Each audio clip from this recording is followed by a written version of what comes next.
ቅዱስ አሐዱ ብፁዕ አቡነ ኢሳይያስ፣ ክቡራን ሊቃውንተ ቤተ ክርስቲያን፣ አብያተ እግዚአብሔር ካህናት፣ ላእካነ ምስጢር ዲያቆናት፣ በክርስቶስ ደም ተቀደስኩ ምእመናት በሕያው እግዚአብሔር ስም ደሓን ሓዲራትኩም ከመይ ኣርፊዳትኩም። ልዑለ ባሕሪ ኣምላኽና እግዚአብሔር ስለ ኩሉ ነገር ዝተባረኸን ዝተቀደሰን ይኹናልና። ብሓቂ እቲ ዝግባእ ትምህርቲ ተማሂርና ኢና። ካብኡ ላዕሊ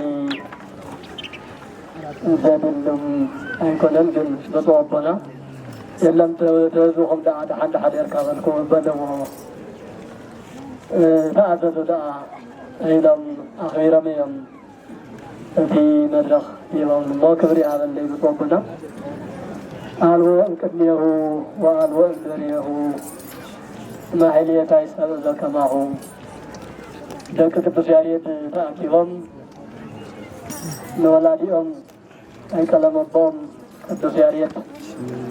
እንተወድስዎ እንትዝምርሉ ብቅድሚኡን ብድሕሪኡ ከምኡ ዝበለ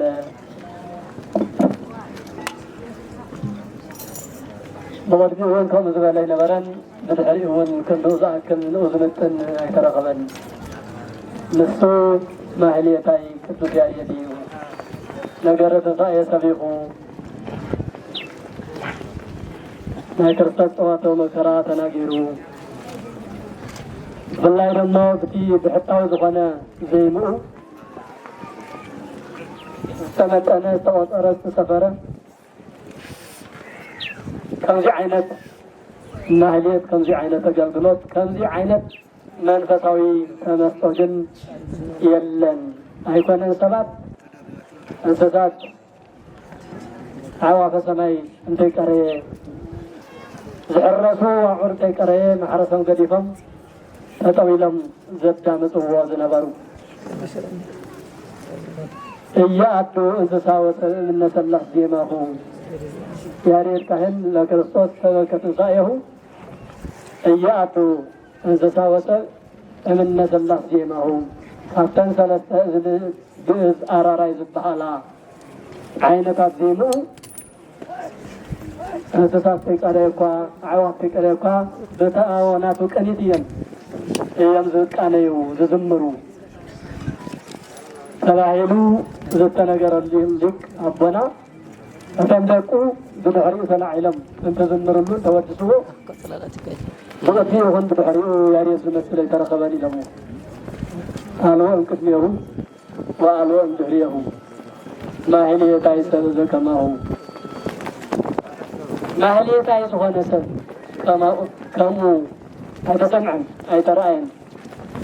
የለን። ብዙሕ ሊቅ ክህሉ ይኽእል እዩ። ብዙሕ ፀሓፊ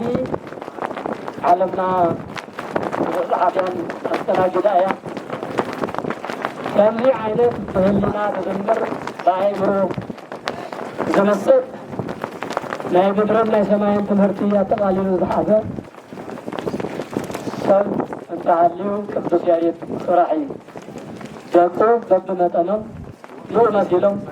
ዝተለዓሉ ብዙሓት እዮም። ምሉእ ብምሉእ ግን ዝትኮ ኣይኮኑ። ኣልቦ እምቅድሜሁ ወኣልቦ እምድሕሬሁ ዝብል ቃል መፅሓፍ ቅዱሳዊ ቃል እዩ። ባይዘ መፅሓፍ ቅዱሳዊ ቃል መፅሓፈ ነገሥት ምዕራፍ 3 ቁጥሪ 12 እንተሪኢኹም እዛ ቃል እዚኣ በዓላ ቃል ብቃል ተፃሒፋላ ንሰሎሞን። ሰሎሞን ናብ ፈጣሪኡ ቅርብ ኢሉ ፀልዩ መስዋዕቲ ተቕሪቡ እንታይ ትደሊ ምስ ተባሃለ ኣነ ዝደልየ ነገር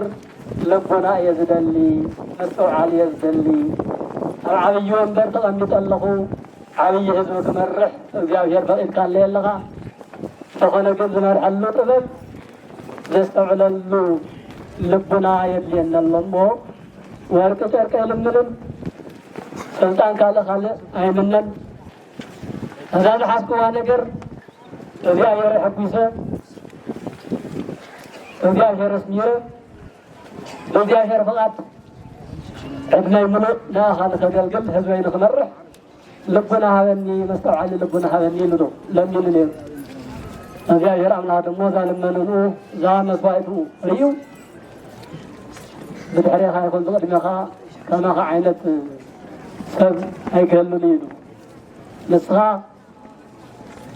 ነዊሕ ዕድመ ይለመንካን ንስኻ ብዙሕ ሃብቲ ንብረት ኣይጠየቅካን ንስኻ ዝገነነ ስልጣን ንግስናን ካልእን ኣይጠየቅካን ጠይቅካዮ ዘለኻ ዝገርም ጥያቄ ዝገርም ሕቶ እዩ ምስተውዓል ሃበኒ ካብ ፈጣሪየ ከይፍለ ካብ ፈቃድ እግዚአብሔር ከይወፅእ ሰብ ከየጋፍዕ ሰብ ከየደፍእ ሰብ ከየቀይም ሰብ ዘይቅየመሉ ሰብ ዝሕጎሰሉ ስራሕ ንኽሰርሕ ልቢ ስለ ዘድልየኒ ልቢ ሃበኒ ኢልካ ኢኻ ጠይቅካ እንተኾነ ግን ኣነ ዝበካ ልቢ ጥራሕ ከይኮነስ እቲ ዘይጠየቅካዮ ኩሉ ስልጣን እውን ሃብቲ ንብረት እውን ተደማፅነት እውን ተሰማዕነት እውን ዘድልየካ ብምሉእ ከማኻ ዝበለ ብቅድሚኻን ብድሕሪኻን የለን ተባሂሉ እስካብ ዝንገር ፍፁም ጥበብ ዓዲለካ ኣለኹ ኢሉ ፍፁም ጥበብ ምስተውዓል ይዓድለና ክቡራን ህዝበ ክርስቲያን ኣብ ዘመንና ትምህርቲ የተሰኣንን ኣብ ዘመንና ሊቅነት የተሰኣንን ኣብ ዘመንና ብዙሕ ተናጋሪ ኣይተሰኣነን ብዙሕ ተናጋሪ ይኹን ለፍላፊ መሊእ እንተኾነ ግን ብምስትውዓል ዝመርሕን ዝምራሕን ብኣእምሮ ፈጣሪየ ደኾን ክሕዝን ሰብ ደኾን ከስታድን ሰብ ደኾን ከስታቂ ሰብ ደኾን ክቕየመኒ ሰብ ደኽስእ ክደፍእ ካብ ፈቃድ ፈጣሪ ደኾን ክወፅእ ኢሉ ኣስተውዒሉ ብትዕግስቲ ዝነብር ሊቅ ግን ንስእን ኣለና ንሱ የድልየና ኣሎ ጥበብ ዓብይ ነገር እዩ ምስትውዓል ዓብይ ነገር እዩ ኣእምሮ ዓብይ ነገር እዩ ኩሉ ነገር ተረኺቡ ምስትውዓል ተዝየለ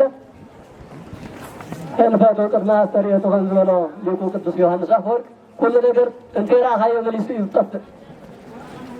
ተውሃበካ ፀጋ ብኣእምሮ ብምስትውዓል ብትዕግስትን ትሒዝካዮ ግን ንባዕልኻ ንዓድኻን ንህዝብኻን ይኸውን ስለዚ ልቢ ምስትውዓል ኢሉ እውን ትዕግስቲ ንስእን ኣለና እቶም ወለድና ግን ሰብ ትዕግስቲ ነይሮም ሰብ ልቡና ነይሮም ንሰብ ይሓዝኑ ንሰብ ይርህርሁ ክንዲ ሰብ ይበኽዩ ክንዲ ሰብ የልቅሱ ክንዲ ሰብ ይጭነቑ ሎሚ ደሞ ብግልባጡ ተዓንተዎ ዝበሃል ዝነበረ ብምሉእ ማለት እዩ ክናገር ዝደሊ እምበር ክሰምዕ ዝደሊ ዝወሓደሉ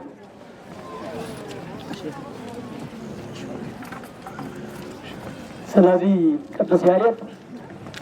ኣልወ እምቅድሜሁ ኣልወ እምድህሬሁ ከምቲ ዝበልናዮ ብቅድሚኡ ብዙሓት ፀሓፍቲ ነይሮም ብድሕሪኡ እውን ብዙሓት መፅሓፍቲ ተፃሒፎም ብዙሓት ሊቃውንቲ እውን ተልዓሎም ናቱ ግን ፍልይ ዝበለ ከምቲ ዓንተወ ብደንቢ ብደንቢ ብናወነት ብጥዑመ ልሳን ብርቱዕ አንደበት እንመሃሮ ዝነበርና ኣብዚ ኮንካስ ናብ ሰማይ ዘብፅሕ ማህሌት ዝሓዝካዮ እስካብ ትርስዕ ብኣእምሮ ናብ ሰማይ ተመሲጥካ ምስ መላእክቲ ሓደ ኮይንካ እስካብ ትዝምረሉ ዘኽእል ናይ ቤተ ክርስቲያን ናይ ኩለመና መብራህታ እዚ ዘሎ ነገር ብምሉእ እኮ ቅዱስ ያሬድ እንተዘይህሉ ምናልባት እግዚአብሔር እኳ ሰብ ደስ ኮይኑ እግዚአብሔር ዋ ግን ብዝናይና ተሓሳስባ በቱ ናይና ኣእምሮ ቤተ ክርስቲያን መፅያ እኮ ያሬዳዊ ኣስተምህሮ ያሬዳዊ ዜማ እንተዝየለ እኮ ዳርጋ ዕውርነት እኮ እዩ ስብከት በይኑ ስብከት ክኸውን ኣይክእልን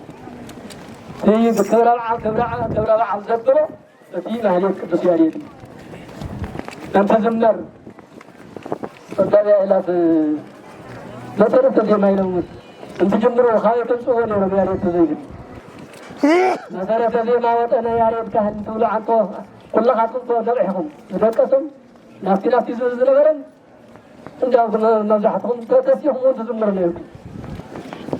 ስለዚህ እዚህ ዘምጻ ቅዱስ ያሬድ ከሙዝ በለመነ ነው የለም በጦርና ተወጣኳስ ደሞና ፈሰሰኳስ ናውና ዘይብ አውዞን ለስከል መስከል አብታ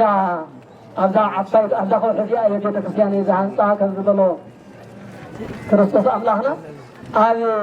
ዘይና አና ከውሒ ዝኾነ እምነት ከውሒ ዝኾነ አገልግሎት ናውዚ ዘይብል ምስ እግዚአብሔር ዘራኽብ አገልግሎት ዝሃበና ዘምፀልና መላእክት ኮይና ኣብዚ ምድሪ እዚ ቆያ ኣብዚ ምድሪ እዚ እናሃለናስ ባህሪ መላእክት ተላይፍና መላእክት መስልና ናይ መላእክት አገልግሎት ከነገልግል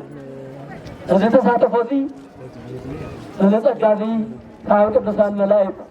ሒዙና ዝወረደ እኮ ቅዱስ ያሬድ ወአሎ ዘአምራ ለይት ማህሌትና ወሊቀውት ነይሮም መጋቢ ምስጢር ነይራ ዮሐንስ እስካሁን ሰው ሐዋርያት ብሎም ዘገልግሉት ዝማህሌት ያው የጠቅሱ ወንበር አየገልግሉን በዘመን ሰው ለበረኛ አው ዘመንም አረፍተ ዘመን ገድብዎ ታባህሊያት እዛ አይነት አገልግሎት ያ ታባህሊያት ያስማን ነው ይፈልጣን ይልባል ራይ ቅዱስ ዮሐንስ ሰባት ዳፊያ መጋፊያ ምናምን ደስ የተፈጥሞ ናዝተሃል ካሰብ ተገሊሉ ነበር መስገበርዎ ካሰብ ላይ አይገለልበት እሱ ግን መላእክት ሆይ መላእክት ዝምረው ነገር ይሰምዕን ይረን እዛ ተሰምዓ በሪአ ዘለኹም አይደል ማን ፈልጣ ይፈለን ይልብከዩ ድሕሪ 500 ዓመት ግን ቅዱስ ያሬድ ተላዒሉ ማን ነው ይፈልጣን ዝተባሃለት ነገር በአካል ተመሲጡ ከእዩ ማህሌት ክበሃል ተሎ ከም ዝኸዝንብሎ ዘለና ቅድሚ ዘመናት ምህላው ብትንቢት ቅዱሳን ነቢያት ከም ዝተነበይዎ ዓይነቱ ይፈላለ እምበር ዓለም ኩሉ እውን ብዝተፈላለየ ናይ እግዚአብሔር ቃል ምስጋና ከም ዝነበረ ይግለጽ እስራኤላውያን እኳ ካብ ግብፂ ትምለስ ተለውስ ሓፍቲ ሙሴ ከበሮ ሒዛ እግዚአብሔር ከም ዘመስገነት ይሴብሖ ለእግዚአብሔር ስቡሃ ዘተሰብሓ ኢሎም ለእግዚአብሔር ከም ዘኽበርዎ ይግለጽ እዩ ብዝተፈላለየ ምክንያት እግዚአብሔር ይመስገን እዩ ከም ዓድና ክንሪኦ ዘለና ግን ብፍሉይ ማህሌት ዝብል ቃል ወይ ምስጋና ብ500 ድሕሪ 500 ክፍለ ዘመን ቅዱስ ያሬድ ናብ ሰማይ ተነጢቑ ናይ ሱራፌል ናይ ቅዱሳን መላእክት ዜማ ከም ዝሰምዐ ካብኡ ሰሚዑ እንደገና ላውዚ ምድሪ እዚ ከም ዝመፀና ኢና ንገልጽ እዚ ማህሌት ዝበሃል አገልግሎት ሰለስተ ዓይነታት መግለጽታት ኣለዎ ካልእ አገልግሎት ሰብነትካ ደው ኢልካ ቃልካ ጥራሕ ምንጋር እዩ ኣብ ቅዱስ ያሬድ ማህሌት መፂኻ ግን ከበሮ ኣሎ ጸናጽል ኣሎ አለኻ መቆሚያ ኣሎ ሰባት ብጣዕሚ ትምሰጡ ሰለው ነገር ይሕዞም ሰባት ከም በዓል ኣክናፍ እዮም ዝኾኑ ብፍላይ ብተመስጦ ትገልጽዎ ተለው ትቃል ማለት ፍሉይ ክብሪ ዘለዎ አገልግሎት እዩ እዚ ካበይ ዝተረኸበ አገልግሎት እዩ ክንብል ከለና ግን ካብ ቅዱሳን መላእክት እዩ ኢሉ ቅዱስ ያሬድ ባዕሉ ነገሩና ዋይ ዜማ ዘሰማዕኩ ሰማይ ዘመላእክት ግና እዩ ካብቶም ቅዱሳን መላእክት ዓትሪ ለይቲ ለአገልግሎት ዘየቋርፁ ኩሉ ግዜ ቅዱስ ላወሉ ዝነብሩ ቅዱሳን ካብኡ ዝሰምዖ ቃል ቅዱስ ያሬድ ኣበይ ተወሊዱ ኣበይ ዓብዩ ከመይ ዓይነት ህይወት ከነይርዎ ክንብል ከለና ቅዱስ ያሬድ ተወሊዱ ዝዓበየሉ ኣብ ትግራይ ኣብ ቅድስቲ ሃገርና ኣክሱም ከተማ እዩ ከምቲ ኩሉ ሰብ ዝመሃር እውን ለትምህርቲ ምስ በፅሐ ላብ ትምህርቲ ከም ዝኸደ ማለት ላብኩ ጀድዮን ትምህርቲ ከም ዝጀመረ ይነግረና ትምህርቲ ላተምሃረ ዝፀንሐሉ ትምህርቲ ብቐሊሉ ዝተቐበሎ ይነበረ ማለት ትምህርቲ ልዕሊ 7 ዓመት ትምህርቲ ተነበረ እውን ምንም ዓይነት ዝሓዘ ከም ዘይነበረ ታሪክ ይነግረና በመጀመሪያ ጊዜ ዝነበረ ህይወቱ ማለት عن تمرتي تغير لحلفه بذي صبق سلالي نغرة بحسه سلالي نورو ممرون توطعوا جديوان خمسة بار رئيس قال نقرنها لحرز يجد كبسيارين كابت تمرتي توطعوا تنبرت له قدسان سبات وين تحطات سبات تمرتي كامل على نجار يهون يزردوه كابت حتى نجار مستوعب سلالي له كابت عمل تنعى نجار وتمرتي وصليه كابت حتى إيشتي نجار تمرتي وصليه لو تمرتي استملس حدا ليك كبسيارين تمرتي لقزيل تعنكفة ينور زيت معاكاكا ينور تمرتي تدقاقا من تتنقروا ولي حسا ينور انبر دحرق زي كابتو ممهرو مسستانا وتقل أو حانت بوت عارفو تريد اللقل حانت زاف وي أم تبهل حدا زنا أصل حصاها أو حانت لغنة بوتاك أو حانت بوتا خديو كمالالس تعاو يمو دحري شدشتك زيقل تازز أقمتو زريلو مانت زريلو واح شديرو واح فلذي قدس يارين تاي حساو مسئل زغنة هذي وما أنا ون لزمانات لأكل تتمرتن دول للنياس دقيمة تطعيرس كحالفو إيالي والمنفس حديرو واح بزو مخنيات ذي تماليسو لما مهرو يكرتا خم طيغي نقرنا خم مهارية قد مخزلي استخاخل هو كاستخاخلية ስለዚህ መምህር ይቅርልኝ በይቅርታ ከመለስ ማር ይሉ ከም ተጠየቀሞ መምህሩን በይቅርታ ከም ተቀበል ወይ ድሕሪ ግን እግዚአብሔር አምላክ ለሁሉ ጊዜ ሰዓት ስለዘለዎ በህላይ ወን ዘረደና ዝልቅ ዚ ለህሊን ወጥሕት ይነር መንፈስ አምላክ ዘለዎ ለተአምራት እግዚአብሔር ኃይሉ ከገልጽ ተደለይ ድሕሪ ግን እዚ ሁሉ መስኾነ ህሊኑ ተመሲጡ ማለት خم تقدم زالهو أو قدسان ملائكة تمسيتو نايزي مقدسان ملائكة زي ما وي محلية في البحال خلي زغن عظم تخاهي وتخاذ لملم سرقا زلو سمعوا جديون تعين التمرتي إلى مهرانا يرغبيه وزقرب نقريه نصحفتي إلى مهرانا يرغبان مغنياته نايس زي ما لنولي لنا نايس محلية جمارجين بعد كدسياري سلزغنا مالك سلزي መጀመሪያ ከዝምር ከለው ለእግዚአብሔር ከመስገን ተለግን ሃሌሉያ ለአብ ሃሌሉያ ለወልድ ሃሌሉያ ለመንፈስ ቅዱስ ቀዳሚሃ ለጽዮን ሰማየ ሳረረ ወዳግም አራዮ ለሙሴ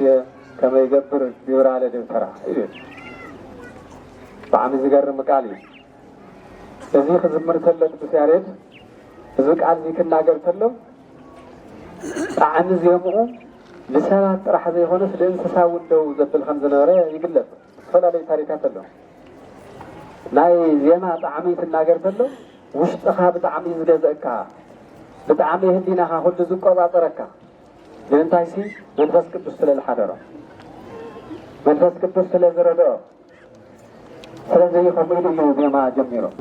استوى لنو على تحمل سماع زي مالك بحمل تميتي كرتا بحمل تميتي حمل شيء هو فلذي الزليك ذي أبو إيساق يبحل النون كريستينا يتبحل مقدسان كازم مقدسان كواز يوم تولد لكي بدحريقل استفق آل توردر لتلون على أخصم خلنا ملكته مرادك آل زبحل قتال ياريك تلك آل ود قوتر جمع ولو مراد تلك آلي قال الورد اللي تقل معه ስለዚህ እግዚአብሔር አምላክ ገለጽሉ እትምንም ዘይነወረ ዝበሃል ታሪክ ዝቕይር አምላክ መንገዲ ለስተኻኽል አምላክ ትምህርታዊ ወላ ተባለ ዝነበረ ታሪክ ትምህርት ልዕሉ ሁሉ ኮይኑ ተገሊጽሉ ካብ ምድራውያን መምህራን ዘይኮነስ ካብ ሰማያውያን መላእክት ተገሊጽሉ ኢሉ እግዚአብሔር አምላክ ለሁሉና ይግለጸልና ካብ ሰማያውያን መላእክት እግዚአብሔር ተፈትሐሎ እግዚአብሔር ክገልጽ ከሎ እግዚአብሔር መንገዱ ከስተኻኸለ ለኻኸሎ ከምዚ ይዝገብር ታሪክ በይፈጥ ይልነበረ ታሪክ ብፍሉይ ሊቅነት ተገሊጹ ብፍሉይ እውቀት ተገሊጹ ለመጀመሪያ ጊዜ ናይ ዜማ ዝበሃል ናይ ዝቃል ዜ ዓድና ከምዚ ዝበለ በረከት ቅዱስ ያሬድ ተገለጸ ብፍሉይ መፍለይ ቃል እውን ያሬድ ካህን ጾመ ልሳን ይባል ክህነቱ ቅዱስ ያሬድ ትዝምር ከሎ ለሆኑ ፈተናታት ትገጥምዎ ከለው አካሉ ትሪኦ ከለኻ ምድሪ ይረአ እምበር ህሊኑ ሰማይ ስለልምሰጥ لخونا مكرات للمطل أي سمعي سيدنا كلنا خنستوعد زربا نجري مثالي السوق زمر خلوا أقسم تستوعدهم التاريخ حتى يقبر مسكال كأي مرأم تمسك له تنافس زي ما سمون وسو نايت زي ما مويان يربون زي هناس تمويان سلال مسك بتم نقصي تلقي قراري ومسلال الجاهر لمسكن زنورو حزم وزنورو جمارا أقرفا مستخلة تاريخ يجلس لما نفلتنا لكل لوكله يخونين بي نشتي تقاني هون وانت تبيل كاكاس اللي نقر ويوتي خاطر حال نقر تقبر معه سيف الأكل اللي أقرو تتخيله دم ولا فسسا إذن سجننا قيولي اللينا ولا علينا يوم وسوء إلي ما سجننا تخنزل لأهلنا عادل لنا الجاب يعني يركو كتمسجنا خلها نقرأت كل رسي خايب كتمسجنا زي فقد لها نقرأت كل رسي مدراوي حسن لا يسجاوي بدأتها زخلوا نقرات እግዚአብሔር ከረሱ ዝኸሉ ተሓርብ ድሕሪ ግን ይቅርታ ጠይቆ ይዘል ዝንጉስ እዚ ለአክል ደም ነፊስካ እማኻ ዓምልን ዘይበልኻይ ቅዱስ ያሬድ ይዝምርለ ስለ ዝኾነ ዘማሪ ጥራሕ ዘይኮነስ ኣዘማምርኡ ህሊንኡ ለእግዚአብሔር ሕሊፉ ዝሃበ ሊቅ ነይሩ ማለት ነው። ልዕሊ ኩሉ እግዚአብሔር ዝቆፃፀሮ ህሊና ትህልወካ ተለዩ ትክክለኛ አገልግሎት ዝበሃል እግዚአብሔር ዝቆፃፀሮ ህሊና لمن خمس تقلقل زلها أمن تاي بوتا خم زلها تعينت قنقات الناقر خم زلها زقلته زخلت خم زلقل زيكو بيخان خم زيكو فينا خان تايولي تفهم زوج أول عتجن خمبر السجن منهم عينت مخنيات تقلب أيتري زاهر من تسكت الصدق أحد يرلو معه التأيو لو زاهر تقررت لها بفلا يبهلينا بحق تقلت لها تقررت لها كل نجري جلس عكافك ألف كل نجري خاطر الصدق زي الأكل تزمر مالك كما زمرون خم تخلهم شعخ زمتري وزلهم أديتاتنا زمزمري سمعت لهم شعخ زكون يوم جاهري مسجد زمزمري زمرت له كل علل يبل كله يا مسجد كله حسه يجلس لسطو لما فنا ما هيدا السبب ثم هيدا تجلس كله كل سبب ثم يسلو ثم هيدا يلا يولي لهو كل يصدق يزلو ثلاثة بزم خنازي نبي እግዚአብሔር ዳዊት ማህሌት እንደይ ለአክል ዓብይ ክብር ዘለዎ እንደይ ለአክል መንፈስ እግዚአብሔር ዘለዎ በማህሌት ከተመስገነ ተለኻ እግዚአብሔር እንደይ ተመስገን አሰምሮ ለእግዚአብሔር እምላህ አይዋ ዘያው ቀለ ቀርነ ወጥፍር አይዋ ይልወሱ በናድና አይዋ ልዕል በላይ ንሕና ግን ቢታይ ትንውለት ለና ይጣም በቋንቋና ቢታይ ማለት ጽፍር ላይ ወለ ቀርነ ወለ ባህድ ይልትክ السوق زلل خلاه زيكتول ويتولي تبيته يتفعل هم أخيلوا زلالة هم أخيلوا لإجزاهر مسوعي تقرأ إجزاهر يقول بذي الحق سمحانا نقرناني أسمروا لإجزاهر ساميرو مالت حقوسو مالت فوتيو مالت فلازم إجزاهر بطم هالات بطم مسدانا خامت عوان زلالة خينو لإجزاهر حقوسو قرن لا يقولوا صفر لا يقولوا تقرينيانا تقنقان قال له تقنقان بيتي نسل ولا يطعمي تعواد العل ولا بيتي تعواد فين لا لي يخد رجال لو ترينا حالات مجلس لي ولا مخاني قالوا فلذي خام بيتي لا زلله لجزاهر زمسكين أعوذ قدس مهاليت بمستوعات نقرت له نقر كريستوس يتقلد نقر كريستوس طعم يتقلد مهاليت أفتكور يخون أفتمق أمي على عند حد كبل الله يخون أفتو كستر بطل التحلال هو يخون هلو ناي كريستوس نقرنا صبنا ونمرح كريستوس والعالم عرفتي نور لنا بنا نفطوهم بنا عن قرقاري زبها القال سمت قلت وصلوا ناي كريستوس نقرقار مودا قمل عاليو إلى مترموان يرم لما نقرقاري إلا مسكال كن مرح اللولا كريستوس هو القول زمتل تسألوا يو فمسكال لا العلق عاوي خبيل مسكال يمزا شكموه مودا قمل عالي قال زي عن قرقار له القال سوهي هو ذا اللو الذي نقر كريستوس له هو أفتما حاليات باستفلالي ملكو نقر كريستوس له كريستوس موت كريستوس مكرا بقلة لي زي رداتو ارقاتو تصناصل يقلتي لتحدث تقصلت تصناصل رداتو تخون للعالقل لشاء الله علي الوداع نايبو يتايس كريستوس ارقات تفلالي ترقام إلى اللو ملختيو فلذي ازي لأكل لقيمو ازي خلنا اول خنفلطو كنردو ازقباي فلذي مهليت فلا يبعدنا ክሻዕ ዘይ ቅዱስ ያሬድ መፅኡ ዝበሃለሉ ዝተጠቐሰ ዘመን ቅድሚኡ ብከምዚ ዓይነት ማህለት ዝፍለጥ ኣይነበረ እዚ ክስተት እዚ እዚ ቅዱስ ዝኾነ ኣገልግሎት እዚ ብቅዱስ ያሬድ ዝገለፀሉ እግዚኣብሔር እዩ ማህሌት ካብቲ ኣገልግሎት እንብሎ ዘለና ዓብዪ ክብሪ ዘለዎ ቤተክርስትያንና ብዚ ማህሌት ብዚ ኣገልግሎት እዚ ክብራ ዝግለፀሉ እዩ ተደምቀሉ እዩ ቅዱስ እውን መጽሐፈ ኪዳን እውን ተነገርሎ ዝቃል ዘይትነገር ብርሃን ንጉሰ ሰራዊተ ሰማያት ሰማይ ስብሐተ ማህሌት ሰማይ ስብሐተ ማህሌት ዘይትነገር ብርሃን ናይ ሰራዊተ መላእክት ሰራዊት ዝበሃሉ ቅዱሳን መላእክት እዮም ሰማይ ስብሐተ ማህሌት እቱ ማህሌት ዝበሃል ኣገልግሎት ናይ ቅዱሳን መላእክት ኣገልግሎት ትሆን እግዚአብሔር ይሰምዖ እዩ ወዘድቢሆም ይዓርፍ ኣብቶም እግዚአብሔር ቅዱስ ላበሉ ኣብቶም እግዚአብሔር ብፍሉይ ክብሪ ዘገልግሉ እግዚአብሔር ይዓርፎም እዩ ኣብ ልዕሊኦም ይዓርፍ እዩ ክብሩ ይገልጽ እዩ ኢሉ ዝተፈላለዩ መጽሓፍቲ ይግለጽ እዩ ኣብ ራእይ ዮሃንስ እውን ከሚሉ ዋልዎ ዘይኣምራ እታ ቅድስቲ ማህሌት እዚኣስ ማንም ለማንም ተገለጸት ነገር ይኾን ኢሉ ለቦታ እዮም ስለዚ እግዚአብሔር ማህሌት ማለት ኣገልግሎት እዩ ኣገልግሎቱ ግን ናይ ማን ናይ ቅዱስ ያሬድ ውላድ ዝኾነ ሰብ ተኣገልግሎት ከም ዘሎ ኮይኑ ትእውቀቱ ከም ዘሎ ኮይኑ ቅዱስ ያሬድ እዚ ተነከየ ሰብ ይኾነ ብሉይ ኪዳን ትድጓል ንብለ መጽሓፍ እኮ ባዕሉ ካሊእ ቃል እኮ ይኾነ ኣብኡ እኮ ናይ ሃዋርያት መልእክታት ወንጌሉ ኩሎም ቶም ሓድሳት መጽሓፍቲ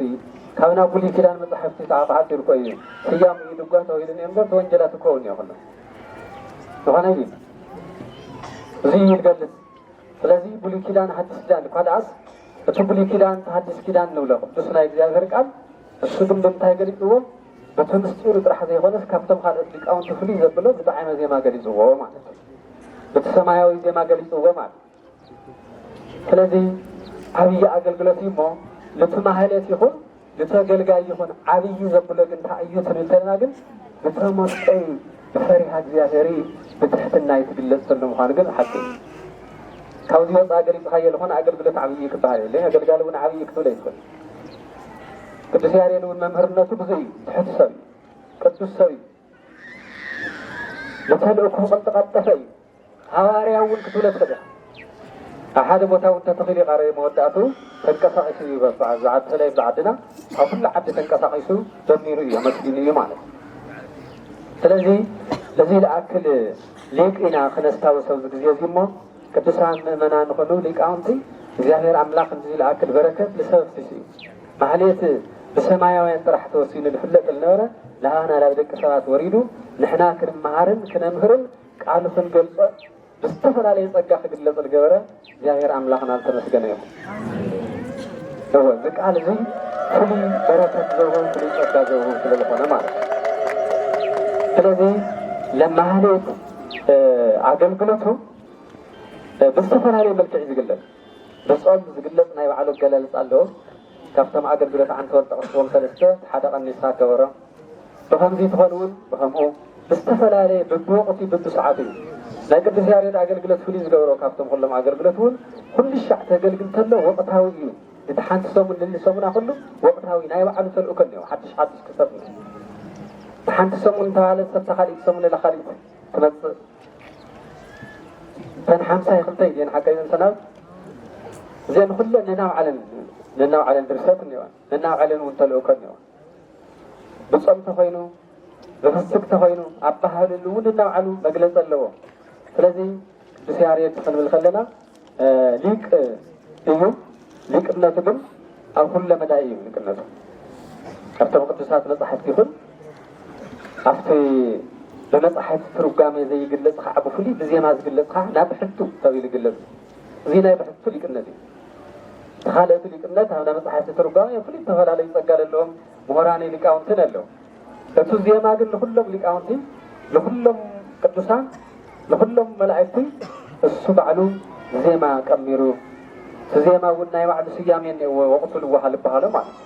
ግእዝ ዝብል ኒኦት ናይ መጀመርያ እግዚአብሔር ኣብ ዝምሰል እዝል ልበሃል እኒኦ እግዚአብሔር ወልድ ልምሰል ኣራራይ ዝበሃል ዝኒኦ ጣዕመ ዜማ እግዚአብሔር መንፈስ ቅዱስ ዝምሰል ማለት እዩ بهمزم عينة زم زي ما نقلت قاعد ስለዚህ እዚህ መልእክት እዚህ ተልእኮ ከዚህ ለመጀመሪያ ጊዜ ተመጽተለክ ሻዕኸዚ ተፈታውሞ ዘይሙን ነው ዘይሙን ነው ርግጥ ይድኻም አለው ግን ተበረከት ቃ ካብ ድኻም ብልዓሊ ተበሐቂ አገልግሎት ይልካል ተረፈው በረከት ካው ብልዓሊ በጣማት ወለድና ይጥቀሙልኝ ሁሉ አገልግሎት ስለዚህ እዚህ ድገልጽይሞ ቅዱስ ያሬድ ካው መጨረሻ ግን نبدأ على ذي خمسة سورة إذا نقرأ قلت عارف الأول سوات واليوم قلت ما عارف الأول الناصرات وتقول لي نقرنا بحر عارف بين مكاور ونوزيك بحال نيرو وما يتحالن بر لولا لو خمون قلت كنت سيارين بشرش كله عجل قلت مسود قلت خمسة سورة يقلب ما الذي كافتم ليك أوت أبو ليك أوت وقرب قلت كنت سيارين يمزح ينعس زي ما قداسي كذيم يخن قداسي مريم كذيم يخن كلهم زي ما تاس كذيم يخن لا قداسي ياريد الشعب خزقل بزعة قداسي ياريد خمسة عينة دميغو لا يورؤ خبيلو قداسي ياريد زبها التهوت أي رأينا عينيرنا عدنا مو إذا لا رأينا الآن ونحدث كستتي فانطلوا لبلد صلوا مستلق زيارنا مسلمنا كستت بالتالي بجلس معي جلس هو كستت معناه بس على تجلس أنا جر معناه زيون بصابنا كفتم على بوتات حدا لذا عين زي كدوس ياريد بعدو كدوس ياريد دومون هي بعدو بوتاخ إلى خمسة زل خبر زل وبوتال العل زل كابل علم ديم تيوت زي ما ونيلنا نينا كبوتاخ على العل ولا بوتال برخ بوتا دبر سينا زبها الفليس ميوم بصابنا زبرك زي كون نصار حجار خينا بصابنا زعدل نون وقعد سولا زي عمي بركة أهل آخر أول عقل بحرفينا لا نافقنا يوم نحن أيوه جنقولوا تيرخونا لي عقمونا يرخونا ينبروش تناس كونيري لا فلا كونيري جمت أيام ذم قدسان اليوم عاوز عد خبر فينهم لكل عدة مرحلة فينهم لا عد خبر فينهم زم نجستات خم أربعة أطها ذبحالو إذا أنا ذبحالو قد متم كفم مالتي زم خم زول قدسان زعد زي أملو بملء هنيتهم تمرتم يرام فتحن يوم خم قدس ياريد ود بزي ما يبتل قلتنا يقلالص اي فلط ليك عاوز عدم تولد من زي فلط خوينم زخنس تاي خوني فن بالحاتو لنا لكلنا خم لمنا تشفننا نيرو لمكن خمس لقدس ياريد بدنجت بقصات كلهم زي ما تاتي كل مصحف تغلصلو وصبنا وندي تغلصلهم زيرينا اينا مو እግዚአብሔር ይመስገን ከዚህ ብድጋሚ አዎ ሁሉ ጊዜ ቅዱስ ያሬድ ወን ተገለጸል ከሎ አብለይ ሰዓቱ የተገለጸል መቼም ናዚ ያፈር ነገር በጣም ክትጽባ ይለለካ ድምታይ ትብሉና ይፈል በሐቅ አብለይ ሰዓቱ የተገለጸል አብለይ የተገለጸ ሰዓት የተገለጸ ትምህርት የውሊላ ተባለ ይፈል ትምህርት ላይ አትወላ ተባለ ነው አፍት ተገለጸል ጊዜ ግን ዲክ ኃይሉ እንደገና ሰብተ ጊዜ ተናገረ መጀመሪያ ትምህርታዊ ወሬ ነገር ቅዱስ ያሬድ ድሕሪ ሁሉ ምስተገለጸሉ አታዝ ትምህርታዊ ወነወረ ኮልዕሉ ሁሉ ኃይሉ ሰብ ላይ ፈጠው ቀት ኮገሊጡ ተዋይተ ነገር ማለት ለሐርክ ሰብተ ጊዜ ናገረ ወይ እግዚአብሔር ታሪክ ለቀየሩ የተነገረና ከምዚ አይነት ማለት ታሪክ ለቀየር አምላክ ስለዚህ ንሕናውን ካውዚ ታይን መሃር እንደህልና አብል ሆነ ዘመን ነገራት እንደህር ላይ መቸውና ከነግዲልና ይተስተኻኸለልና ከነወልዲና ወልዕድ ላይ ረኸብና ተሰርሕና ወን ከነሰርፈ ይኻልና ከምዚ አይነት ዘመን ተመጽፈለው ተዓጊስ ካልሆነ ትምህርት ተሚርካ መምላስ ካብ ቅዱስ ያሬድ መሃር ይካለ ተስፋ ምቁራጽ ግን አይፍቀድ ቅዱስ ያሬድ 7 ዓመት ትምህርት ምሳዊ ተስፋ ቆሪጡ ዲዩ بحانت لنا عاسة نجرسي تمرت وسيدو أنا وانت مليسس كساخة علي قبلي الحسيو تساخة علي دي تساخة علي مولا مونفهم متعقفكم من عندكنا يزخم لخونا نجرفنو لله يمتشم البك صوات بزو حنكفات كلونا يا خلي قلنا عايز حنكفات زي እግዚአብሔር ሓደ መዓልቲ ከገልጸለ ይሞት ሸግሮ እየልና ተስፋ ንገብር ነን ገሊና ግን ተስፋ ንቆረብ ግን ካብ ቅዱስ ያሬድ ንመሃረድን ተስፋ ምቆራጽ ዘይኾነስ ካብልና ዓሰ ነገር ንእሽተይ ነገር ተሚርካ ላብልና ዓለ ነገር ተነጢኻ ዝኽየር ምዃኑ ግን ካብዚ ሊቅ እዚ መምሃር ይከኣል እዩ ማለት ትምሃር ተለናውን ተምሃረ ፍላይና ኣብነት ተምሃረውን ብልፍዓት ተምሃር መምህራን ቀሌት የብሎም ሁከት የብሎም ጽቡቃት እዮም ከምዛና ቅዱስ ያሬድ ወይ እግዚአብሔር ክገልጸልካ እኒአዎ ወይም ደግሞ ደም ግፋት ለፍተኛ ካምበር ዘንቆጥላ መጥል ግን አይተመንወን تعبدك أيوه لبلا يخلي الأشياء قلت يزمرك وا كان قد سيارك ما تفكر لنا تمرت بعضكم البكاني بسرعة كبر زي غير البعض من الجاهرين ما يجاهر من فسيول ብዙሓት እዮም ብሓቂ ንሰብ ከኣምኑ ኢሎም መቆፅላ መፅላ ዓወዱ ሰባት ብዙሓት እዮም ሓቂ ኣነ እኳ ይፈልጥ ንእሽተይ ነገር ብዝለኸፉ ቁጥሪ መዓልቲ ቁጥር ዘስጨንቑ ነገር እቶም ተረጋጊዖም ኣምላኺ ኢሎም ለሲዖም ግዜ ወሲዶም ዝተምሃሩ ሰባት ግን ኣብ ሂወቶም እውን ፀገም የለይ ትምህርቶም ላይ ካብ ማንም ንኣስ ይኹን ተለለይ ኣብ ለይ ግዜኻ ትምህርቲ ቤት ለይ ኣተኻ ከም ንብሮ ትምህርቲ ቤት ለይ ተረእኻስ ብሓንቲ ቆፅሊ በቋራጭ ትመሃር እየ ኢልካ ምሕሳብ ግን ኣደገኛ ነገር እዩ ኢለ ተበልኸ ሓቀ እየ ትኽክል እዩዋ ድሕሪ እውን እምነት እውን እዩ ለጉድል ትካብ እግዚኣብሔር ክትረኽቦ ዝነበረስ ናብ ሰብ ዝንባሌ እውን ኢኻ ትገብር ትካብ ሰማይ ዝመፀስ ካብ ቆፅላ መፅሊ ክረኽቦ ኢልካ ምሕሳብ ብጣዕሚ ትሕተት ተሓሳስባ ስለዚ እግዚኣብሔር ይገልፅ እዩ እግዚኣብሔር ኣይሙርኻ ይገልፅ እዩ ልክገልፀልካ ግን ትፅሊ ልክገልፀልካ ግን ደጋጊምካ ና ምሁር ኣብነት ትምህርቲ ቤት ትምሃር ደጋጊምካ ትምሃር ከለካ እግዚኣብሔር ሓደ መዓልቲ ይገልፀልካ እዩ ብኩሉ ነገር እዩ ካብዚ ሊቅ እውን ንምሃረ እዩ ካብ ካልኦት ዓበይቲ ዝከርኡ ዘለዎ ሊቃውንቲ ቦታትና ንምሃረ እውን እዩ ስለዚ ምእመናን ደቅና ሎምን ባዕርኸ ሰኒሕና እውን ክንሸግሮ ኢልና ንሓስብ እሞ ብዙሕ ለይሸገርናዮ ነገር ኒአቱ ሰባት እንታይ ከም ዝሓዘና ኣብቲ ውሽጢ ናይ ፍለጥ እንታይ ዓይነት መንፈስ ከም ዘለው ዝዓድና ይኮነ ኩሉ ሎሚ ክንሸግሮ ኢና ዝናይ መከራ ናይ ሰላም ጉዳይ ሸጊርና ስላም ሰላም ንኸድ ኢና ካብቲ መከራ ኢልና ንሓስብ እሞ ክንብል ከም ዛፃፀል ድሕሪት ላወደቕና ኢና ዘለና ላወደቕና ኢና ዘለና ንድሕሪት እምበር ንቅድሚት ምኻድ ይሰአልና ይኽኣልና ሓገዲ ንቅድሚ ንድሕሪት እምበይ ንቅድሚት ምስዳረ ይኽኣልና ይፈትነና ኣሎ ኣነባበራና ድሕሪት የውድቐና ኣሎ ሰላምና እውን ንድሕሪት ይወድቕ ኣሎ ሓድነትና እውን ይበታተን ኣሎ ሎሚ ለሓድነት ዝተዓጠቐ ሰብ ህዝበ ክርስቲያን ብሓደ ዓይነት ኮይኑ ቤተ ክርስቲያኑ ከገልግል ኣቦታቱ ከኽብር ብስርዓተ እግዚኣብሔር ብሕጊ እግዚኣብሔር ክመላለስ ዝገብር ሰብ ትልንዓሰ ትልውሓደ እዩ ትልበዝሒ ግን ትባቲና እዩ ኣብቲ ሰባት ኣብ ቅድመና ከቢድ መከራ ይረአየና ኣሎ ይኮ ምርኣይ ኮ እዩ ኣብን ለምኮ ኣባእገሌ ንብልና ውሽጥና ቆስሊ ክንትንከው ብደገ ዝኒኦ ተደቂኑ ኒኦ ፈተና ኮ ይረአየና ኣሎ ይኮ ኩልና ዘይንኽእሉ ዓብዪ እምባ ኒኦ ቅድሚትና ንኩልና ዘይምቹ ኣብ ኩልና ክሳድ ክዓርብ ዝኽእል ፈተና እቲ ስልፍናና ግን ካብቲ ገዛና ዘይወፅእ ሰለም ሰብ ኩሉ ሻዓብ ገዙ እዩ መከራ ዝቐብ ንኩሎም ኣይውክል እምበር ሓደ ሓደ ሰነታት እሱ ኣብ ደገ ትሪኦም ከለካ ምንም ምስማህሊ ናይ በኣሱ ትሕት ኢሎም ብጣዕሚ ኩሉ ነገር ተስተኻኺሉ ይኾን ኣብ ገዛ ቆልዓ ሰበይቲ ግን እምባ ይኾን በቃ መከራ ይርእዎን ተቆልዓ ሰበይቲ ካልእ ይመስል በቃ የጨንቑኻ ማለት ስለዚ ከዚ እውን ቤተ ክርስቲያንና ነገራት ኩሉ ምስትውዓል ካብ ዝጎድለና ዓመታት ተቁጢርና ኣለና ለመበትታን ካብ ቤተ ክርስቲያን ሓንቲ እያ ኢልካ ክንደኣብ ምስባኽ ናብ ውሽጥኻ ምስጢር ኣውፂኻ ክትኸብር ዲኻ ከምኡ ዓይነት ዝደልዩ ሰባት ኣለዉ ረ ካብዚ ምሓርኩም እግዚኣብሔር ሕማም እዩ ሕማም እዩ እግዚኣብሔር ይንቀለልና ናይ ቤተ ክርስቲያን ውሽጢ ብምውፃእኻ ምስጢር ሲ እገሌ ከምዚ እዩ ብማልኻስ ክብሪ ንረኽቡ ሰባት ይመስሎም ኣለዉ ናይ ቤተ ክርስቲያን ምስጢር ብዝኾነይ ብዘይኮነይ ብዘይግቡኦይ ሚድያ ስለ ዝረኽበኻ ምንጋር ማለት ናይ ኣድኻ ቃምሽ ምግላፅ ማለት እዩ ለትገለፅክዎ ፍልጥሓተ መግለፂ እዩ ፍልጥሓተ መግለፂ እዩ ናይ ቤተ ክርስቲያን ጉዳይ ዝኾነ ዓይነት ስንፍና ይሃሊ ከዚ እውን ናጋ እውን ፅባሕ እውን ፊት ለፊት ከፍ ኢልካ ምትኻል ካብዚ ወፃእ ምንም ዓይነት መማረፂ ዘይብሉ ሓቂ ናይ ሰነፋት ሽሽት ክንኾን እንደዚ ዝኣክል ቤተ ክርስቲያን እንደ ኦርቶዶክስ ዝኣክል ቤተ ክርስቲያን ኣብ ከቢድ ዓብዪ ግርማ ኩልና ካብቲ ንእሽተይ ቆልዓ ጀሚሩ ካብቲ ኣፃውህ ትልውለ እኮ እግዚኣብሔር ክብሪ ይህብና ኮይኑ ክብርና ግን እዛ ቤተ ክርስቲያን እዚኣ ክሻዕልለ እምበር ብዘይ እዛ ቤተ ክርስቲያን እዚኣ ላብዛ ቤተ ክርስቲያን እዚኣ ክብሪ እኒአ ንልብል ሰብ እኒአ ድዩ እግዚኣብሔር ይባርክኩም ግን ክልተ ሰብ ጥራሕ እዮ ካልኦኹም ኒአኹም ኒአኩም ግዲ ኮይኑ የለይ እመበሉ ኩልኹም የለ ትፈክር ስለዚ ቤተ ክርስቲያን ክብራ ክግለፅ ተሎ ብከምዚ ዓይነት ለማንም ዘይጎድል ኣቦታትና ብዝመርሑና ኣነ ክምራሕ ስኻትም ትምርሑ ካሊእ እውን ብመምርሒ ክኽእል ዝኾነ ስንፍና ገጋ ተጋጥም ተለውን ኣቦይ እዚኣ ከመይ ድያ እዚኣ ከመይ እያ ከመይ ንርእያ እንደይ ለባማ ትኮኒ ቶም ቦታትና እውን ኮ ከምኡ ማለት እኮ ይኮነ ኣቦታት እውን ይኹን ክገልፅ ዘለኹ ብጠቕላላ ኣብቲ ድኒኦ ኩነታት እዩ ኣብቲ ድኒኦ ኩነታት እዩ ይበር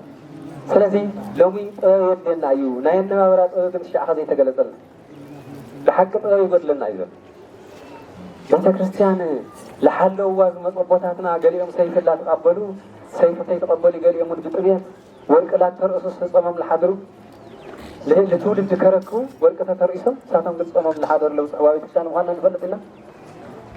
خمس الله مثل بخانة ميت كريستيانس لو مخلو يخينو تهذا تقول بس حيلم يوريو تسألون يلا يلم يوريو ومن يوم الاتحاد المسالم كل زي مشي وتقوي قدي من هذا ميت كريستيان كل مكان أخين قدم من الدنيا بالله سبحانه وتعالى لقاشده سوي مرعى لقاشده قال خاي وهب لا وريا سوي مكان يربح كله تنك خاين ليش تاخدان غير تبلون والمت هاي ما خدان غير له خمسنا عدم دخاخين باخ نبر له يدوم ما يبقتك لك خمسة صحف فريسان كوي استوت اليوم مصحف قدس يوحنس تنزل ثلث من ملا يولع عليه سفيه يويلهم حرفتها يولوا جانين بط أبوي جانين بط يسوع كريستوس لا ولا على سفيه مزه لو ختا يولوا عرك مصبحان عرك حطان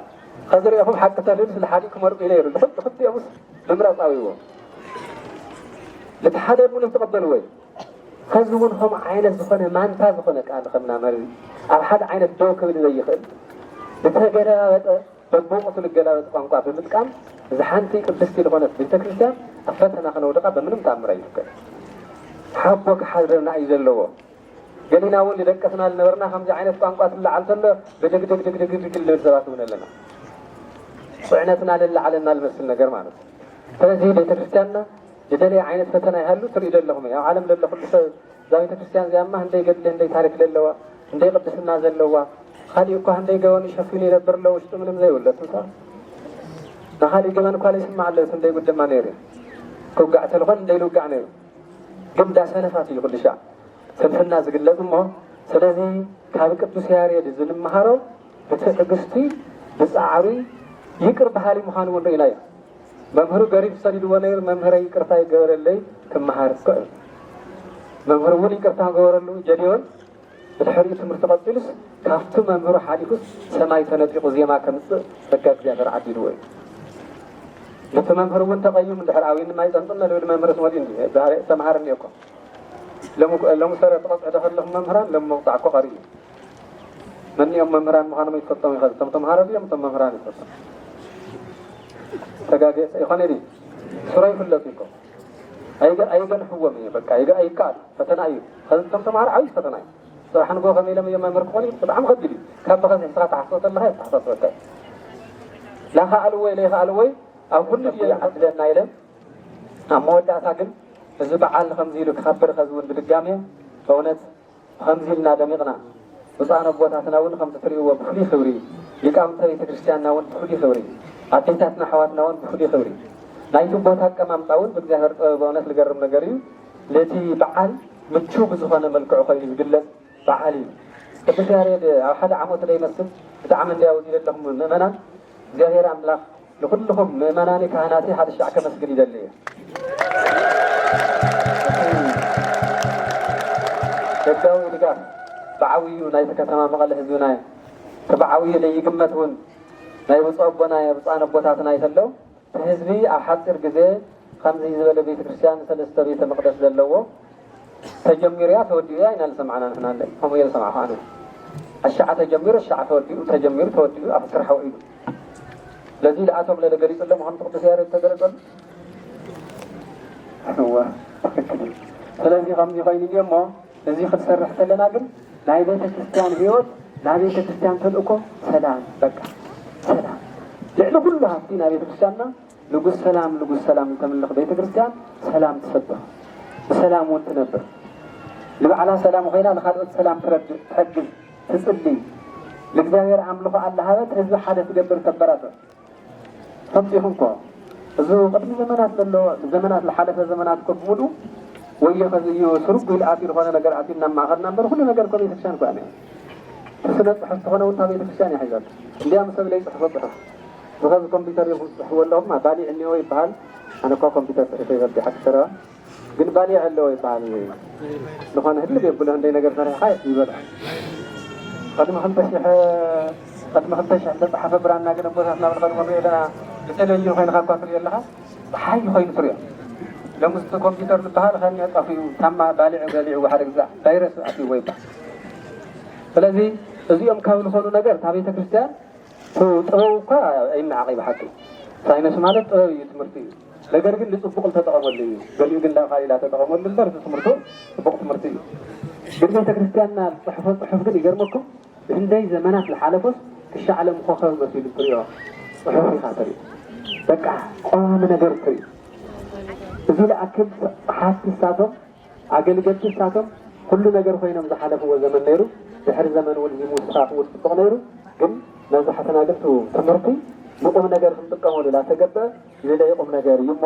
እዚኣ ኢለ መወዳእታ ከይዱ ዝግበአኒ ግን ምእመናኒ ካህናቲ ኣቦታትና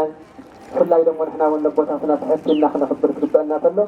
ተኽብሪ እዚ ኮይኑ ንዕሊ ኩሉ ምሕፃኖት ንገብር ግን ኣብለ ሃለወ ይሃሊ ሰብ ቤተ ክርስቲያኑ ከኽብር ኣለዎ ዝበሃል ተሃልይዎ እውን ብዝበሃል ቦታ ይበልን ነፋስ ዝወስዶ ቋንቋ ፅቡቅ ይኹን እዩ ምድያ ማለት ነፋስ ማለት እዩ ተጋጌዲ ሓቀን ንምድያ ማለት ነፋስ ማለት እዩ ዘይሰምዐ ኩሉ ይሰማ እሞ ድሓር ከዓ ጥንቁቕ ዘረባ ከይኾን እውን ጥንቁቕ ንግግር ከይኾን እውን ዘይተጠንቀቐ ኮይኑ ተሓሊፉ ንበዓልካ ሓሊፉ ንካልእ ሰብ እውን ውርደት ዝኾን ነገር እዩ እሞ ኣብዚ እገሊት ትኹን እገሌ ይኹን እገሌ ተጠንቂቕና ልንናገሮ ንምንታይ ተናገርካ ልበሃል ነገር የለይ ንምንታይ ለሓሳብካ ሃብካ ልበሃል ሓሳብ እውን የኾነ ይዝገልፅ ዘሎ ከምኡውን ከይተሓዘን ነገር ግን ኣበይን ነገር ምስመኒን ነገር ውሽጥል ነገር ቀዲምካ ላብ ደገ ላብ ነፋስ ሞት ሰማዒኻ መን ምዃኑ ብለይ ምስትውዓል ናይ ቤተ ክርስቲያን ሂወት ዘይተዓደሉ ሰባት ካልኦት እኳ ክንደይ ምለስ ኣለዎ ሓደ ቦታ ትሪእዎ ዘለኹም ኦርቶዶክስ ቤተ ክርስቲያን ምንም ፈተና ተገጠማው ዝኸዚ ግዜ ፈተና እያ እኒኣ ብጣዕሚ ከቢድ ፈተና እያ ዘለዎ ኩሉ ቦታ ዝመለስ ኮይኑ ግን እቶም ለስተውዕሉ ሰባት ግን እዛ ቤተ ክርስቲያን እዚኣ ሓዲግካ ካብ ምኻድ ሞት ይሐሺሎም ሰይፍላ ተቐበሉላ ዘሎ ግዜ እዩ ገሊኦም ብጥሜት ሰይፊ ስቐሊል ጥሜት ዶ መሲልኩም ሰይፊ ስቐሊል ዶ ብጥሜት ስቐሊል ሰይፊ ዶ ኮይኑ ኣብዚ ብዓድና ደቅና ኣሕዋትና ክንደይ የለቂሖም ዝነብሩ ወረዲታትና ክንደይ ክብሪ ዘለዎን ምስ ወዲ ጓለይ ከም ደንቢ ከም እንስሳ ኮይኖም ዝነብሩ ዘለዎ ይሕዝን ኢሎም ብዛዕባ እዚኦም ደይውጋዕ እዩ ብዛዕባ እዚኦም ተልውጋዕ እንደይ ፅድቂ ነበረ እዚኦም ብዛዕባ እዚኣቶም ብዛዕባ ተብዓድ እኒአ ሰላም ሓደ ሓደ ዕግርግርለይ ተማህሊልና ከም ተቦታትና ተማህለሉ ልውና ኣለዉ ኩሉ ሻዕ ብፍላይ ብፀቦና እውን ኢሳያስ ሎሙስ ኩሉ ገዲፍና ኣፍና ንመፀልና ካብ ምዝራብ ጸሎቲ ምህላይ ስግደቲ ኣምልኮቲ እግዚአብሔር ካብ መከራ ድሕነና ከም ኣቦታትና ሻግረና ከዝውን ኣብዚ ፈተና ወዲቕና ከይንተርፍ ሓረና ረዳእና ኢልካ ለኣምላክካ ለእግዚአብሔር ትጥይቐሉ ግዜ እምበር ሎሚ ኣብ ልሊ ባዕልካ መፈላለይ ምክንያት ዝጥቀመሉ ፍፁም ኣይግባእ ጌጋ ብዝደለይ ዓይነት ሰብ እዮም ስለዚ እዚ ብፍላይ ደግሞ መናእሰይ ደቅና እውን ኣብኡ ኣለኹ ክብል ዝግባአኒ ልዚ ከምዚ ዓይነት ንቤተ ክርስቲያን ዝጎድእ ለየድሊ መልሲ ስንፍና ትመፅእ ኣሎ መልሲ ክትው ይልግበአኩም ንምንታይ ማኢኹም ተወሊድኹም ንስኹም ለኮ ዳርጋ ላይ ተወሊድኹም ኢኹም ድሕሪ ቤተ ክርስቲያን ጥንቅና ዘይብሉ ሰብ ምውላዱ ንምንታይ ውልደ ወለድኩ ዋልሃብኩ እሙንትሰ ኣለውኒ ከይንኾን ከይንግሰፅ ውልድ ወሊድ ዕብየ ነይረ ግን ክሒዶም ንኣልዮም ዓዲጎም ቤተ ክርስቲያን ብዙሕ ወሊዳ እያ እንዲያም ከዚ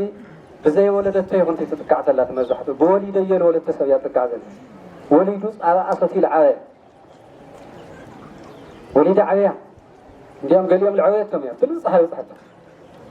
ኣብቲ ልብፅሓ ምስ በፅሐቶም ግን ብዘየድሊ መልክዕ ክገልፅዋ ዝደልዩ ሰነፋት ተባሂሎም ክሰጡ ዝግብኦ ከምዚ እዩ ዝኾን ዘሎ እሞ መናእሰይ እውን ንማንም ሰብ ክብሪ ኣይትንክኡ ንማንም ሰብ ከምዚ ይበሎ ይብለኹ ኢሉ እታ ቤተ ክርስቲያን ጠበቃ ግን ኩሉ ሰብ ክኾን ኣሎ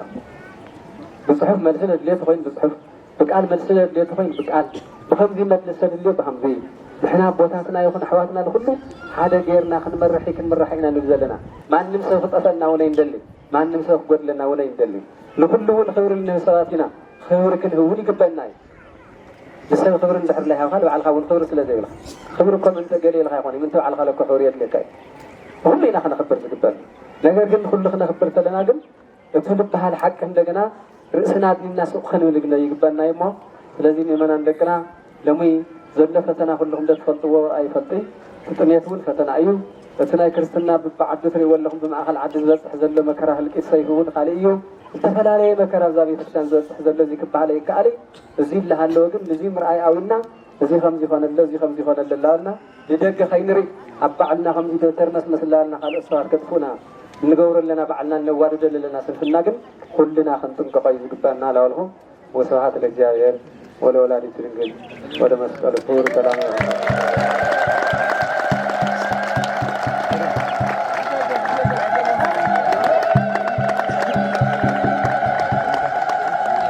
ሰላም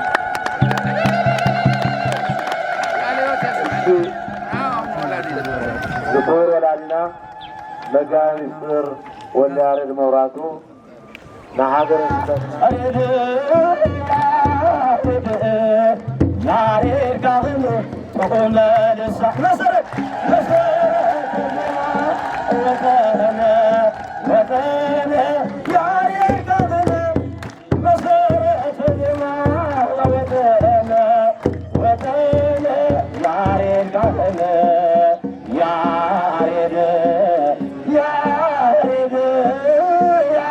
ያሬድ ያሬድ ካህን ያሬድ ያሬድ ያሬድ ካህን ቆመ ልሳነ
በረከት ረድኤት ምስቁላትና ይሁን። በእውነት ብዙ ጽቡቅ አንደበቶም ወላዲና ክቡር መጋቢ ምስጢር ወልደ ያሬድ መብራቱ እግዚአብሔር አምላክ ዕድመ ጸና ያህበልና የአገልግሎት ዘመኖም ይባርከልና ብዝግባ በእውነት ብዝግባ ከምቲ መቼም ህዝቡና ልዕል ሚዲያይ ልዕል ሚዲያ ዝርዶ ህዝቡ እዩ ህዝቡ እዚ كل ጊዜ እውን ኣብ መድረኽ ላወፃና እንናገረሉ እንምስክረሉ እንኮርዐሉ ህዝቢ እዩ ህዝቢ እግዚአብሔር ተኸበረ ተመስገነ ይሁን። በእውነት ከምንም ብላዕሊ በዚ ወላዲና ክቡር መጋቢ ምስጢር ምናልባት ሰዓት ሒዝኩም ተቆጣጠርኩም ተሊኹም እንደ ደቂቃ ቢሮምና መስለኩም 50 ደቂቃ ቢሮምና እንደ ደቂቃ ተፈልጡና 50 ደቂቃ ከምቶም ካልኦት ዝብልዎ ይኹን ከምቶም ካልኦት 5 ደቂቃ 10 ደቂቃ ተሰሪቑ ገንዘብ ለምኑ እዮም ዝብሉ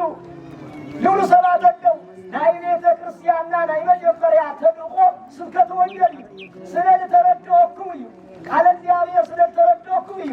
ብግዴታ እውን ኣይኮነይ ብፍቅሪ ኢኹም ትብል ዘለኹም በእውነት ብፍቅሪ ኢኹም እዛ ቤተ ክርስቲያን ሰሪሕኩማ ዘለኹም እግዚአብሔር ተኸበረ ተመስገነ ይሁን። በእውነት ይፅበአልና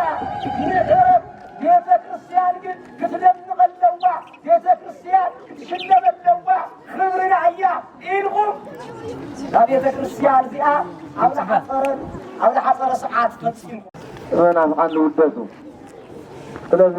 ግምፃን እዩ ዝኾን ዘሎም ግምፃን ዓቐን ንበሃል ብመናፍቃን ንምስደድ ብመናፍቃን ዝኸብር ስለዚ ኩሉ ቤተ ክርስቲያን ናኸነ ፍቅሪ ምፍላዊ ዝኸድ ሰዓት ኣብዚ ዘመን እዚ ቤተ ክርስቲያን እዚኣ ከመይ ነጥባእትና ልቦ ኮይና ዝተረፈ እንደገና ላወጣኻ ብፍላይ ሚድያ ትወፅ ከለካ ንድሕቶ ማይክሮፎን ትሕዝ ከሎ ግዲ በልበል ንብለሉ እንድሕረ ግኒኻ ስእልካ ብለባዕልካ እዩ መኒ ዝሓተካ ኣለኸ ይገለፅኻ ብመኒ ኻ ተውግዕ ኣለኻ መኒ ዝሰምዐ ኣሎ እሞ ቦታ ዝሃልካ ዓቕሚ ዝሃልካ ሓይል ዝሃልካ ሰብኣይ ኮ ይሰርሕ ኣብቲ ድፋዕ ድኣ ኮነ ይስራሕ ኣብቲ ቦታኻ ስእልካ ላወፃ ሓይላ ዘረኻ ምንጋርማ እዚማ ስእልካ እዩ ስእልካ ለይጠቅም ኣውያት እዩ ማለት እዩ ትጠቅም ኣብቲ ዝጠቅም ቦታ ኮይንካ ኢኻ ዝጠቅም ነገር ተምፅእ ዝብል ዓብዪ መልእኽቲ ኢና ተማሂርና እሞ ደጊምና ንኽቡር ወላዲና መጋቢ ምስጢር ወልደ ያሬድ መብራቱ ነዊዕ ዕድመ ክበልና ብሓቂ ምስክርና ናታ ቤተክርስትያን እዚኣ ኩርዓት እዮም መፍታ ቤተክርስትያን ዓብዮም ብዛት መፅሓፍቲ ላማሳጠሩ ኩሉ ግዜ ለምህሩና حبيت لي تعود اللي عم محل سوكات يلا يقولوا كونيو لا يحفروا ግን ያው እዚህ ሱቀት ማለት የተፈዝን ማርነ በቦሮ ላይ እና መጋሚ ጥሩሞ አለወት እና እና ደግምና እግዚአብሔር ነው መስል ሁላቱ እና ሰዓት المختار ቤተክርስቲያንና 13 ዓመት ጉዕዞ ይነርዋ ቅድመ 13 ዓመት ሽካዕ ዝኸዝ ለሓደ ናይ ሌታ ይጣጥ ቅዱስ ያሬድ ከምቱም ነገርኩም ባህልና ቱሪዝም ተዊሉ ሓደ ቢሮ ለና መንግስት ስለዚህ ሀዋጭና ላዚ ኢትዮጵያ ላዚ ትግራይ ልመጥቶ ገዳማት ጋር አልታ ገዳም ደብረ ዳሞ ስለዚህ ስምጥ ቃሎት ቦታታት ጉይ መታኸሉ መጽሐፍቱ ብራኑ ተቀድም ንገረና አልነበረ ዜማታትና ስለዚህ ጥምቀት መስቀል አብይ ተቀድም ዝገለለ ተመዝገረ ሁሉ ለዘበግ ለይደስ ቅዱስ ያሬድ ዘየ ሞልደረ ሰይ ስለዚህ ሁሉ ቤተ ክርስቲያን ያያና ተባረከ ዝብል ታሕዚ 13 ዓመት ጉዕዞ إحنا 13 عام تجمع جاهر ربيع جاهر بحاجة خينه ياو تبي تكرتيان زي بيطبنا أو ده إسرائيل تجارين اللي تكرتيان تاون تحدي تتخيلوا المرة عاوز تحوك أو ده نامي قال عامي لومي قاولومي لعامة تاني إحنا بحر لقنا بوده حد تاون كله وده حتى بوتات نجانا يلو وده إحنا غير لهم برالو تعال خينا تحل فيهم وده رأينا تطابق مع اللي تاخد تجارين عارف تقول اللي تكرتيان تتخيلوا هم قدر ذي ثرارة وذي قد تبني عبوتان يغير لرئينا تغري مسقانا يوزحيهم جام قدر قدر ذي بومتي فنجي تقوت نيرو تلازم إذا حتى ما عدنا تلخفن اللبوتاعي قدر ذي يغير تاريخ خيرو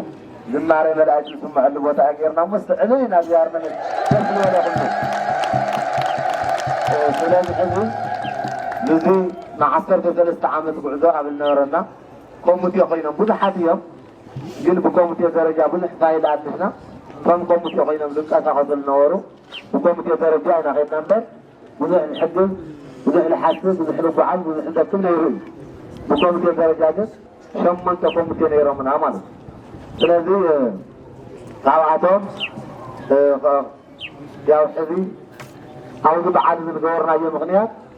ጉጣን አበው ሊቃነ ጳጳሳት ጉጦቦናውን ኢሳያስ ጉጦቦናውን ናትናየት አው ተረኸውሉ ጉጣን አበው ሊቃነ ጳጳሳት ተባሪኩ ስለዚህ ትሰብ ደስ ኩለት ህዝብና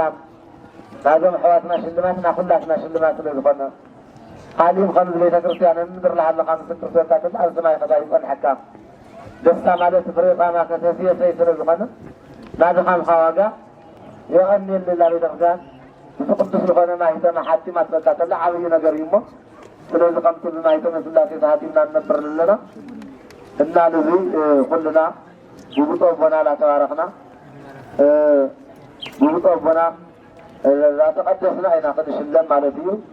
ስለዚ ልዚ ለዳለየ ሰበካ ጉባኤ እዩ እና ከዚ ብጦ ቦና